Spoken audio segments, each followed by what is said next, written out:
Last time we stopped at this paragraph, the setting in motion of the wheel of the Dharma, where the Buddha teaches the first discourse to the 5 ascetics. I'll continue with this paragraph.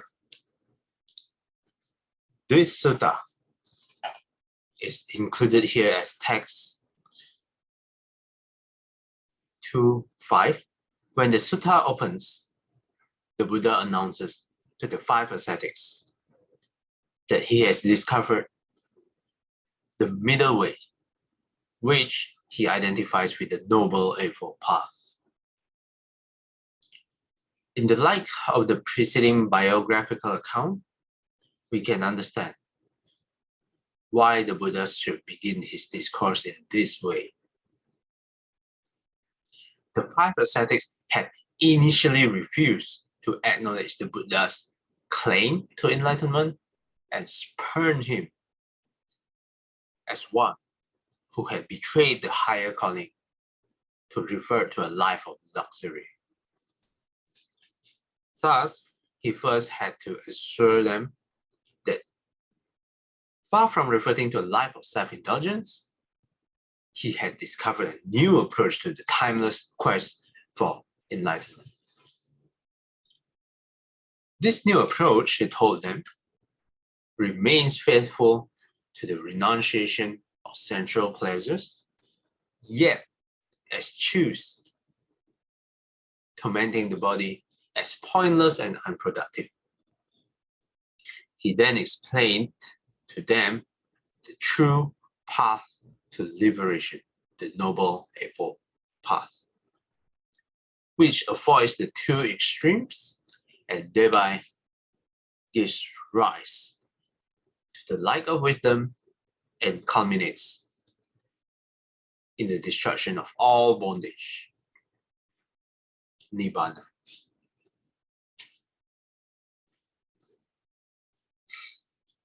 Let's define this word here as choose.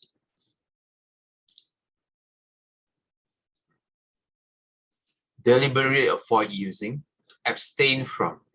Okay, so avoid tormenting the body as pointless and unproductive, which the 5 ascetics have been doing.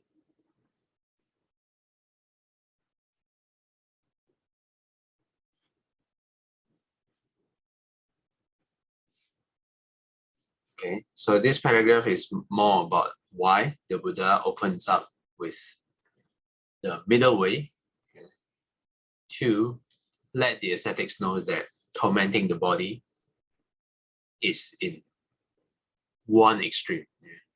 What is the other extreme? Indulgence in the sensual pleasure.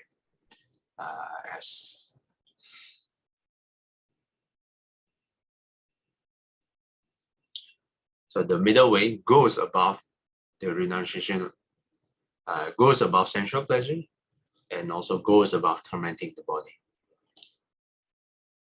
I think there was a good explanation by Ajahn Brahmali why these two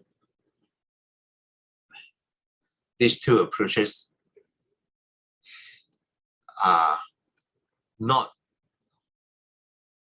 these 2 extremes are not the path recommended by the Buddha. He mentioned that both involve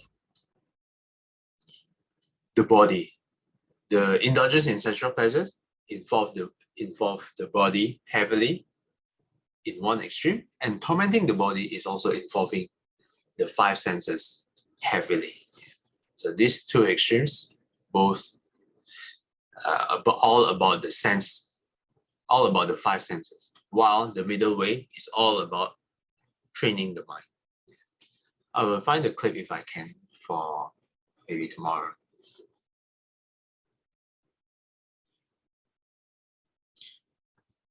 Next paragraph from Brother Awaken, would you like to read?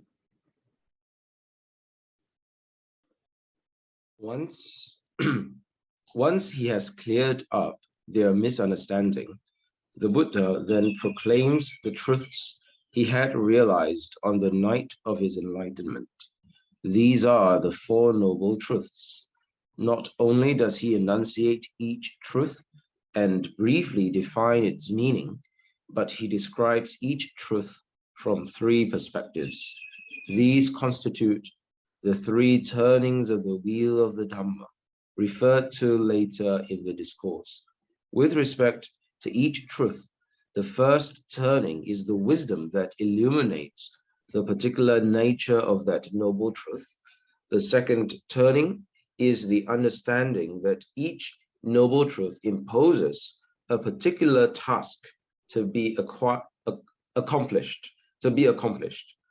Thus, the first noble truth, the truth of suffering, is to be fully understood. The second noble truth, the truth of suffering's origin or craving, is to be abandoned. The third truth, the truth of the cessation of suffering, is to be realized. And the fourth truth, the truth of the path, is to be developed. The third turning is the understanding that the four functions regarding the Four Noble Truths have been completed. The truth of suffering has been fully understood. Craving has been abandoned. The cessation of suffering has been realized, and the path has been fully developed. It was only when he understood the Four Noble Truths in these three turnings and 12 modes, he says, that he could claim that he had attained unsurpassed perfect enlightenment. Thank you, Brother Wicken. So here the Buddha, with respect to each truth, describes three perspectives. The first perspective, the first turning, is the wisdom that eliminates the particular nature of the noble truth. So he describes each of the noble truths. Let me highlight this.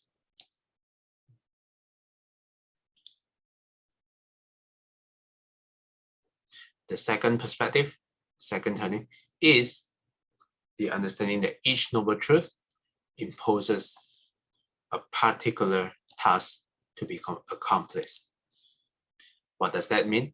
The first noble truth is to be understood, fully understood. The second noble truth is to be abandoned. The third is to be realized. And the fourth truth is to be developed. And what is the third perspective? The last perspective is when the Four Noble Truths have been completed.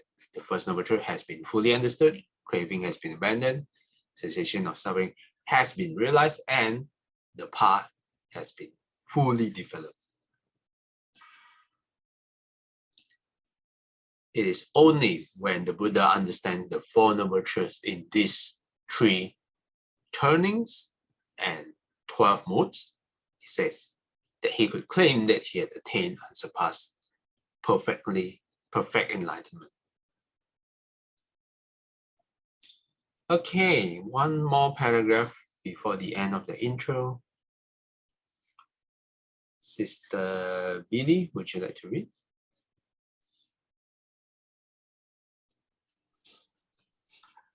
The Dhammacakkappavattana Sutta illustrates once again the blending of the two stylistic modes I referred to earlier. The discourse proceeds almost entirely in the realistic, naturalistic mode until we approach the end. When the Buddha completes his sermon, the cosmic significance of the event is illuminated by a passage showing how the deities in each successive celestial realm applaud the discourse and shout the good news up to the deities in the next higher realm. At the same time, the entire world system quakes and shakes, and a great light surpassing the radiance of the gods appears in the world. Then, at the very end, we return from this glorious scene back to the prosaic human realm to behold the Buddha briefly congratulating the ascetic Kondanya for gaining the dust-free, stainless version of the Dharma. In one split second, the lamp of the doctrine has passed from master, the disciple, to begin his journey throughout India and across the world. Thanks, Sister Billy. Let's say like this word prosaic, having the style of a diction of prose, lacking poetic beauty, commonplace, unromantic. Is it prosaic or prosaic? Let me. Okay, Google says prosaic. Prosaic. Okay, prosaic.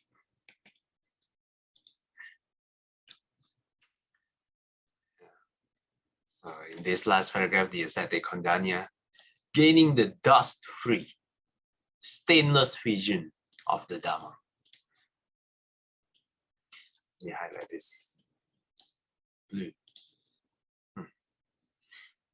Let's quickly recap what we have read so far, what we have read. We started with this paragraph where the Buddha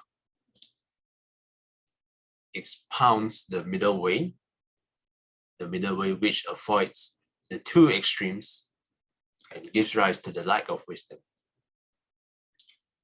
The second paragraph that we read is about the 12 modes and 3 turnings with respect to each noble truth. And the last paragraph that Sister Billy read is where finally the 5 ascetics understand what the Buddha expounded, and one of them, the ascetic Kondanya, gained the dust-free stainless vision of the Dharma. And this paragraph concludes beautifully.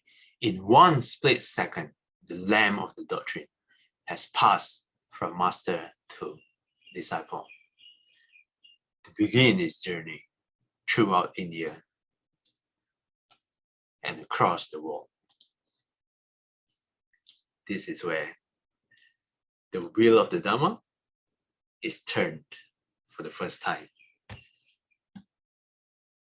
Any questions or comments?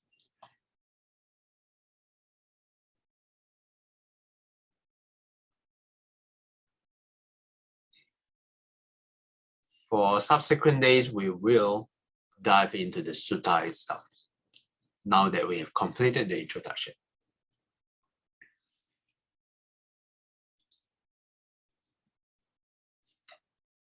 No question, let's do the dedication. 燕消三藏九烦恼，燕的智慧真明了，普愿具章细修除，世世常行菩萨道。阿弥陀佛。Till we meet again, we will be guided by the Buddha, Dharma, and the Sangha. Sadhu, sadhu, sadhu. Have a dust-free, stainless Friday ahead.